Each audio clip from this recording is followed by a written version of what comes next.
Ako naman ang magdurusa para sa kanya. Pumasok sa handang-handa na posisyon si Montak. Nagulat ang lahat nang makita siyang may hawak na dalawang maiikling kahoy na espada. Masyado silang maikli para matawag na espada, at may parang singsing na nakakabit sa hulihan. Bakit ngayon lang niya inilabas ang mga ito? Ibinaba ni Danwa ang kanyang kahoy na espada. Wala akong pakialam. Gawin mo ang kaya mo. Hindi napigilan ni Montak ang tumawa. Kung yan ang gusto mo, maglaban tayo ng seryoso. Mabilis na iniiwasan ni Danwa ang isa sa mga atake ni Montak. Dumaan si Montak sa gilid ng katawan niya at umatras. Mula roon, binantayan siya ni Danwa. Maya-maya, sumugod si Montak na parang talam. Umiikot ang sandata niya sa ere habang nakatitig siya sa kanya ng may mamamatay taong intensyon. Bumagsak siya ng malakas, nagdulot ng malakas na dagandong at ulap ng alikabok. Pagkalipas ng ilang sandali, sumalakay muli si Montak, ngunit naiwasan iyon ni Danwa. Itinaas niya ang espada at hinarang ang isang galaw ni Montak. Nagwala si Montak, sunod-sunod ang mga hampas. Habang umaatake, nagngit-ngit siya sa loob, gaya ng akala ko, halos imposibleng makahanap kahit ng isang siwang sa depensa niya. Matapos ang ilang palitan, tila nakita ni Danwa ang kahinaan niya at mabilis na umatake pabalik. Tinamaan si Montak at napamura sa loob. Sumunod, tinamaan siya diretso sa dibdib ng isang hampas na may malabulaklak na hugis. Wala siyang nagawa kundi tumilapon, daing ng daing sa sakit. Ngunit hindi pa rin siya sumuko at muling hamampas, agad namang hinarang ni Danwa ang kanyang sandata. Nahulog ang kahoy na espada ni Montak sa lupa. Napabagsak siya, nakaluhod at malakas na umuubo. Tiningnan siya ni Danwa ng may paghamak. May iba ka pa bang sandatang iwawasiwas? Kung yan lang ang kaya mo, mas mabuti pang tumigil ka na. Ngumiti si Montak ng kalmado. Ano bang aasahan mo sa isang ordinaryong tulad ko? Bigla niyang hinigpitan ang hawak sa isang kawad sa kamay. Pagkatapos, mariin niya itong hinayla. Noon lang natarante si Danwa, may paparating mula sa likuran. Agad siyang umiwas at muntik ng tamaan ng kahoy na espada. Muling sinunggaban ni Montak ang sandata at hinigpitan ang kapit. Ngumisi siya, may isa pa akong nakatagong alas. Napansin ni Danwa ang pilak na sinulid. Kailan pa niya? Biglang tumalon si Montak at marahas na sumugod. Nakakabigat ang pressure na dala niya. Isang nakakasilaw na liwanag ang bomb alot sa arena, at sa isang iglap, madaling nakapagkontra si Danwa. Wala nang nagawa si Montak at bumagsak. Nakahiga siya sa lupa, nakangiwi sa sakit habang inaamin ang pagkatalo.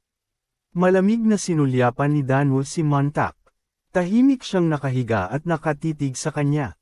Bigla siyang natawa. Tapos na ang laban. Ang panalo ay, sa sandaling iyon, idineklara, Danwa ng Flying Dragon Class, ang nanalo. Mula sa likuran, may boses na puno ng panghihinayang, sa huli, talo pa rin ako. Ibinuhos ko ang lahat at napagod lang. May sumigaw, pero hindi masama ang laban. Napilitan si Montak na ngumiti. Natalo ka, pero maganda ang ipinakita mo. Tumayo siya matapos tanggapin ang pagkatalo. May mga taong sumigaw ng paghikayat. Iba yung mga galaw mo, hindi ko pa nakita. Ituloy mo lang. Nagtaka ang ilan kung ano ba talaga ang nangyari sa loob. Hindi ba sinabi mong susuko ka agad pag nagsimula ang laban? Nakikinig lang si Montak sa mga usapan. Lumapit si Jarang at tanong niya, kung ganon, bakit ka lumaban ng buong buo? Tumahimik ka, tanga, sagot ni Montak. Sino ba sa tingin mo ang nagudyok sa akin? May kumpiyansa pa rin siya, astig ako, di ba? Pwede ka bang manahimik na? May nagkomento, para sa taong binugbog, mukha ka pang maayos. Napabuntong hininga si Montak. Sa tingin mo ba ay ayos lang ako? Sobrang sakit ngayon. Maingat na paalala ni Jarang, narinig mo ba? Sa kahit anong mangyari, bawal kang matalo. Lumipas ang oras. Sa isang malaking silid panauhin, nagmamadaling ikinukwento ni Boang ang mga nangyari, pati ang pagkatalo ni Chojan. Tito, ano ba ako sa tingin mo? Hindi ako kailanman matatalo sa isang mababaw na babaeng nakasandal lang sa pangalan ng pamilya niya. Malamig na sabi ni Huanggi. Huanggi, 2 taon mula sa Fierce Tiger class, apo ni Dongbu. Huwag kang magpabe. Alam mo ba kung gaano kalaki ang pagsisikap ko para mapasali ka sa Heavenly Martial Tournament? Agad siyang nagpaliwanag, Tito, hindi ba ikaw ang nagsabi? Ang kalaban ko ay isang hanggal na babaeng hindi pa nananalo kahit minsan. Narinig ko pa na hindi man lang siya makatama sa training dummy. Paano ako matatalo sa ganun? May punto ka, sabi ng matanda. Ngunit biglang nagniningning ang mga mata ni Huanggi. Oy, may itsura ba ang babaeng yun? Samantala, nakatulala lang si Soso sa isang tabi nang lapitan siya ni Solan at tawagin. Handa ka na ba para sa laban mo? Pagkakita sa kanya, napasigaw si Soso, supervisor. Tinanong ni Solan, seryoso, ayos ka lang ba? Pwede ba tayong mag-usap sandali? Lumapit siya at may pag-aalalang sinabi, nag-aalala ka ba? Iba ang itsura ng mukha mo ngayon. Halos tanggihan ito ni Soso. Hindi, ayos lang ako. Talaga, wala namang problema. Nagpatuloy si Solan, may narinig akong mga tsismis na hindi ka pa raw nananalo sa isang duelo hanggang ngayon, pero sa nakita ko, mas mataas ang internal energy at footwork mo kaysa sa marami pang estudyante. May dahilan ba kung bakit hindi mo masabi sa iba? Namula si Soso at hindi alam kung paano ipapaliwanag. Sa huli, nakahanap siya ng dahilan, kasi, masakit talagang matamaan. Napatigil si Solan sa narinig. Hindi siya makapaniwala. Ano, nahihiya, sinabi ni Soso, simula noong 5 o 6 na taong gulang ako, pinilit na akong mag-practice ng mga panlabas na teknik. Tuwing umaga at gabi, binubugbog ako ng lolo ko para tumibe ang katawan ko. Binubugbog niya ako hanggang sa puro pasa ang buong katawan ko. Sobrang sakit. Araw-araw akong umiiyak. Nang marinig ito, nagtanong si Solan, kaya pala palagi mong iniiwasan ang bawat hampas hanggang ngayon. Pero bakit hindi ka kailanman gumaganti? Inosente ang sagot ni Soso, kung tatamaan ko sila, masasaktan din sila, di ba? Inamin ni Soso ang lahat at nag-aalangan siyang tumingin kay Solan. Napabuntong hininga si Solan. Diyos ko, wala talaga itong batang ito sa ideya kung ano ang ibig sabihin ng maging isang martial artist. Biglang nag-iba ang ekspresyon niya, naging seryoso at nakakatakot. Marahang tinapik ni Solan ang balikat ni Soso. Soso, mali ang pagkaunawa mo. Makinig kang mabuti sa sasabihin ko. Sa arena, ipinahayag ni Pilg na handa na sila. Magkaharap sina Soso at Huanggi sa gitna ng sigawan ng mga manunood. Malakas na sinabi ni Pilg, magsisimula na ang ikatlong duelo. Tahimik na pinanood ni Bigong ang labanan mula sa gilid ng arena habang ipinakikilala ni Pilg ang mga kalahok. Sa panig ng mga kandidato, si Huanggi, 2 taon mula sa Fierce Tiger class. Sa panig ng mga humahamon, si Nung Soso, 1 taon mula sa Dragon Spring Academy. Tinignan ni Huanggi si Soso nang may paghamak. Narinig niyang walang silbi raw ang babaeng ito, hindi man lang daw makasuntok ng maayos. Ngunit, may itsura rin pala. Bigla siyang na-excite, mukhang magiging masaya ang laban na ito. Ipinahayag ni Pilg ang simula ng laban. Yumuko si Huanggi at tinipon ang lakas niya, iniisip, una, ipapakita ko sa kanya ang agwat ng antas namin. Mabilis siyang umatake, ngunit madali itong naiwasan ni Soso. Nagulat siya nang dumaan lang ang kamay ni Huanggi sa tabi ng mukha niya. Patuloy na sumalakay si Huanggi habang sinasabi, so, sa pag-iwas ka lang magaling, ha? Muli, madaling naiwasan ni Soso ang kanyang atake. Sa sandaling iyon, seryosong nagsimulang tipunin ni Soso ang kanyang enerhiya. Naalala niya ang mga salita ni Solan. Soso, mali ang pagkaunawa mo. Ang kalaban mo, si Huanggi, siya ang tipo na gusto ang nasasaktan. Nabigla si Soso at hindi makapaniwala. Ipinaliwanag ito ni Solan ng mahinahon. Si Huang Yi ay mula sa Shani, tama. Ang martial art niya ay gumagamit ng metal pattern techniques. Ang pangunahing galaw niya ay ang Fierce Tiger Fist. Alam mo ba ito? Ang mga royal martial artist mula sa Shani ay dumaraan sa espesyal na pagsasanay kung saan ang sakit ay ginagawang kasiyahan. Kaya mas kaunti ang nararamdaman nilang paghihirap sa labanan. At habang mas umaangat sila, mas lalo pa nga nilang nagugustuhan ang masaktan. Hindi makapaniwala si Soso at muling nagtanong, ngunit agad. Kinumpirma ni Solan na totoo iyon. Hindi siya nagsisinungaling. Nag-atubili sandali si Soso. Paano nalalaman ng isang supervisor ang mga ganitong bagay? Buong kumpiyansang sagot ni Solan, nakalimutan mo na ba?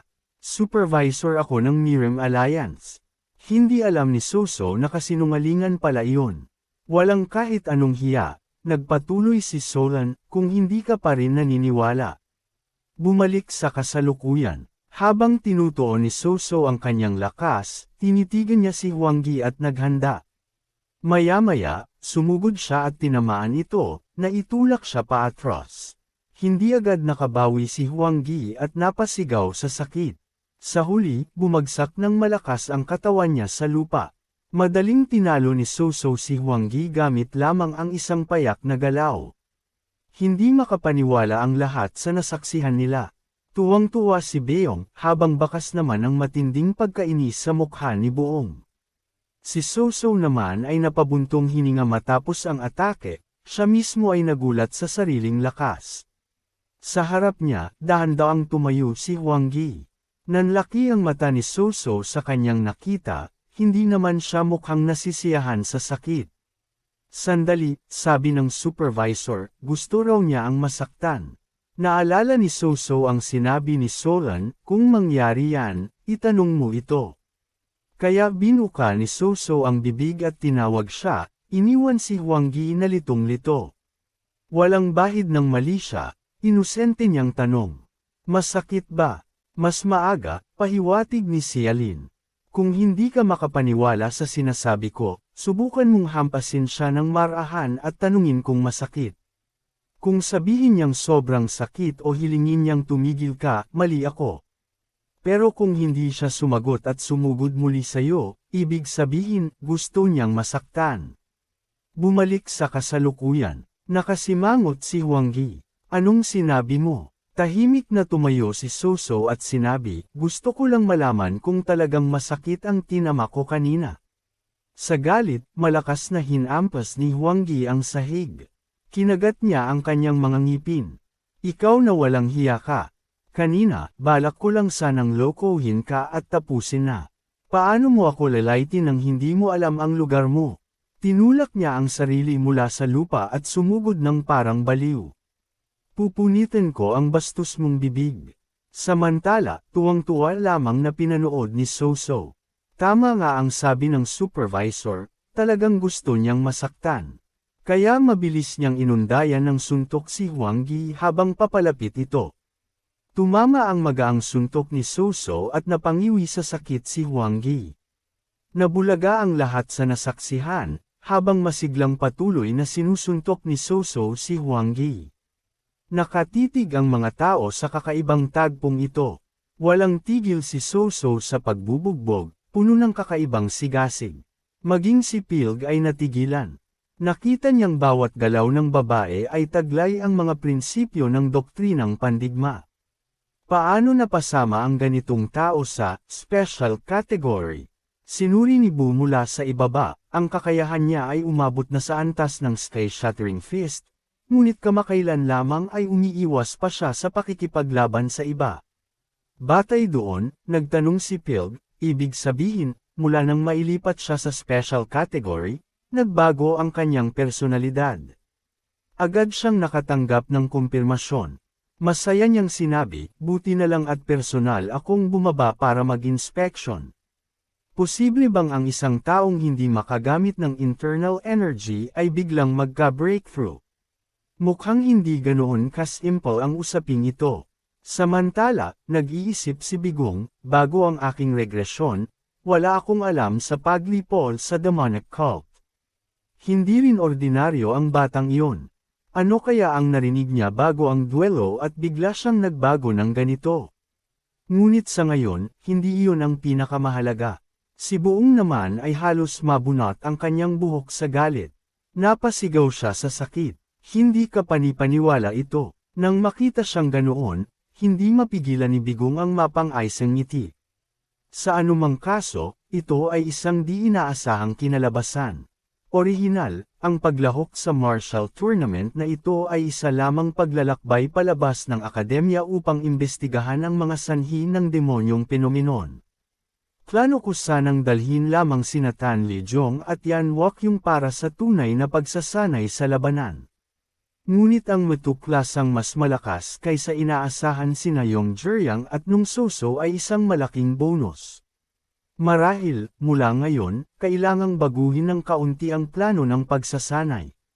Samantala, si Huang Yi ay bagbog, nanginginig at nagmamakaawa. Sumusuko ako. Nang marinig iyon, kumalma si Soso at tumigil. Sandali siyang napatigil, parang hindi makapaniwala sa sarili niyang tagumpay. Pagkaraan, masayang ngumiti si Soso. Nanalo ako. Nabigla ang lahat ng nanunood nang sumuko siya ng ganoon. Nagsalita si Pilg upang magpas siya, isang bihira at napakahusay na duelo. Tapos na ang laban. Ikaw ang panalo. Soso ng special category. Patuloy na nalulunod sa tuwa si Soso. Nanalo ako. Samantala, nakahandusay si Huang Yi sa lupa, nanginginig at umiiyak sa sakit. Umalis siya sa arena na may di maipaliwanag na kirot. Ang lahat ng nakasaksi ay nakatitig lamang sa gulat. Pagkatapos, masiglang pumunta si Soso sa silid ni Sialin. Nanalo ako, supervisor. Tumingin si Sialin at pinuri siya. Magaling, Soso. Masaya niyang ikinwento kung paano niya ginawa ang itinuro ng supervisor. Diyos ko, hindi ko akalaing may mga taong talagang nasisiyahang masaktan. Kaya tinodo ko ang mga suntok ko. Masayang nagpatuloy si Sialin sa pagpuri at pagkatapos ay misteryosong nagtanong, gusto mo bang sabihin ko sa iyo ang mas nakagugulat pa? Sa mundo, marami talagang taong may kakaibang hilig at kaligayahan na tulad niyan. Gulat na tanong ni Soso, paano naman yun? Hindi ba ako tinatrato ninyo na parang tanga? Kalmado niyang sagot, sinabi ko na sayo. Kung parang hindi ka panipaniwala, tanungin mo mismo ang kalaban. Muling nagtanong si Soso kay Sialin, nag-iisip kung ilan sa Jiangho ang aamin na nasasaktan sila kapag sinuntok ng isang babae. Pagkaraan ng sandaling pag-iisip, sinabi ni Sialin, sige na. Nagsikap ka, magpahinga ka na. Sumunod si Soso, opo, supervisor. Hanggang sa muli, umalis siya. May pumasok namang iba sa silid ni Sialin. Hindi napigilan ni Bigong na magtanong, mukhang napakalapit ng dalawang iyon. Ha, nagbigay ka pa nga ng napaka-praktikal na payo na ganoon. Galit na sagot ni Sialin, saan ka ba nagpunta at ano ang ginawa mo bago ka pumunta rito? Dapat ikaw ang humawak sa bagay na ito. Kalmado niyang sagot, may sarili akong mga dapat asikasuhin. Naging interesado lang ako sa isang medyo kakaibang tao. Tumahimik siya at walang sinabi. Pagkatapos, malamig na tumalikod si Sialin. Narinig ko na sa paglalabas na iyon, nagbigay ka ng payo kina Yong Jiryang at Tan Lang. Sa tingin mo ba, kaya mong talunin ang tatlo sa kanila? Pati si Yan Wokyung, Bigong. Nagtaka siya at tinanong ako, bigla kang nalilito tungkol kay Tan Lijong. Sa sandaling iyon, nagpapainit ng katawan si Burke, naghahanda sa laban. Naalala ni Bigong si Lijong at prangkang sinabi, sa totoo lang, wala naman akong itinuro sa kanya na espesyal. Sa ibang lugar, may isang taong binasag ang isang florera sa galit. Galit na galit si Bu at gusto niyang bugbugin si Huang Yi.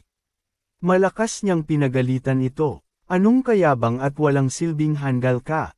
At nagpadurog ka pa sa isang hamak na batang yun, sinisira ang dangal ng buong angkan. Kung may lakas ng loob ka, tingnan natin kung makakalusot ka pa rito. Pinagpilitan ko ang lahat para maipasok ka sa Heavenly Martial Tournament. Ang Heavenly Martial Tournament ay kung saan nagtitipon ang White Martial Academy, Heavenly Academy, at Dragon Spring Academy. Ang mga pinakamahuhusay na estudyante ng bawat paaralan ay naglalaban-laban doon.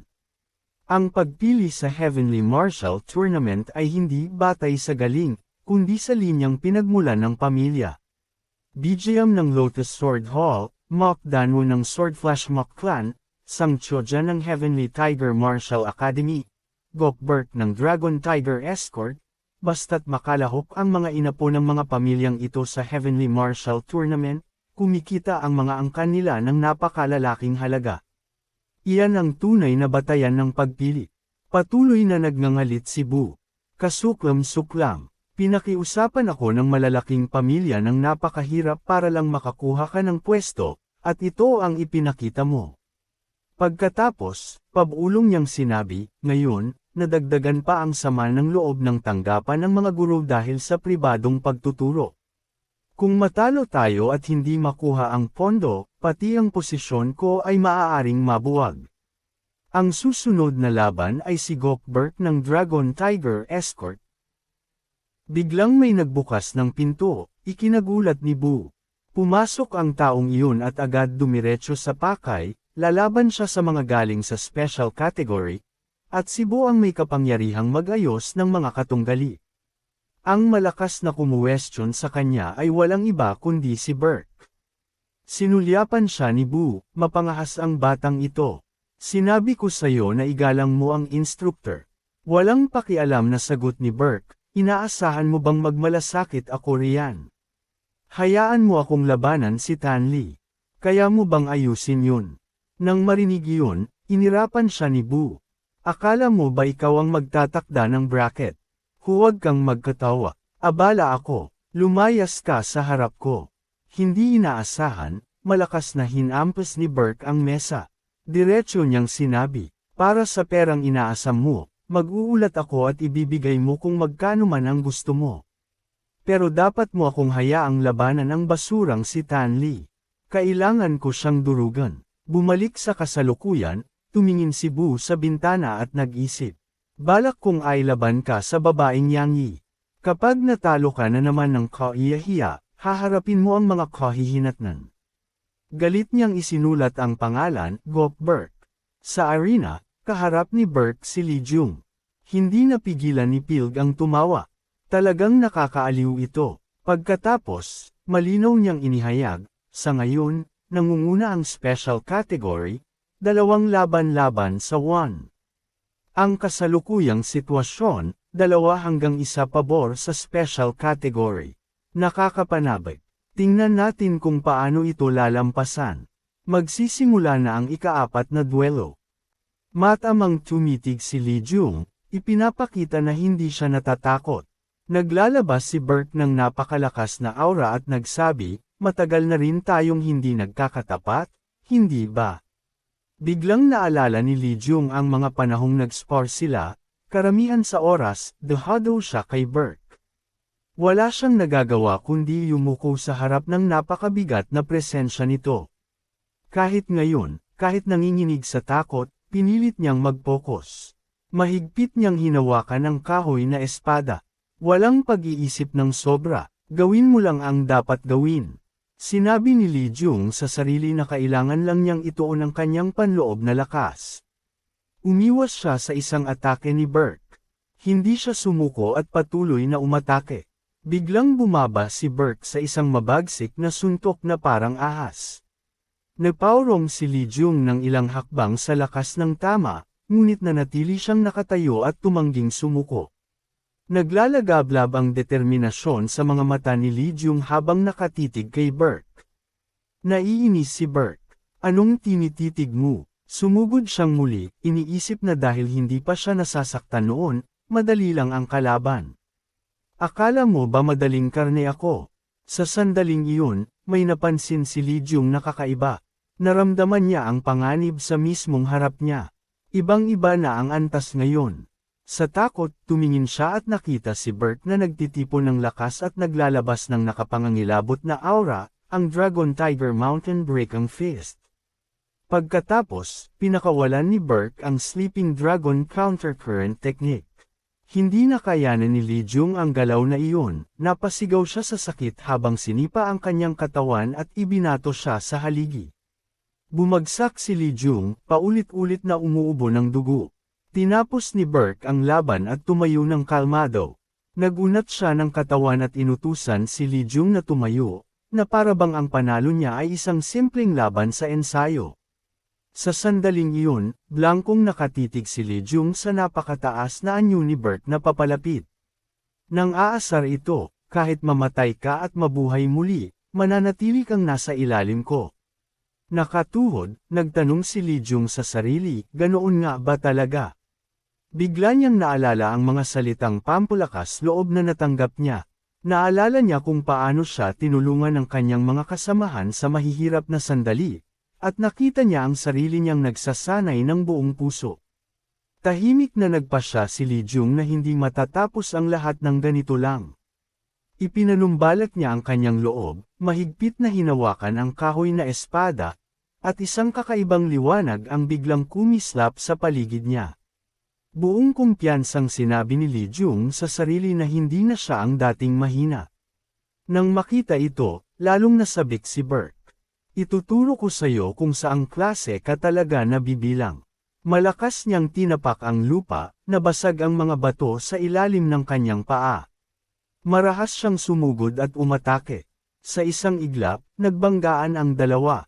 Ang kanilang mga atake ay nagsalpukan ng may napakalakas na puwersa. At sa gulat niya, napaurong siya, sapagkat siya na mismo ang napunta sa dahado.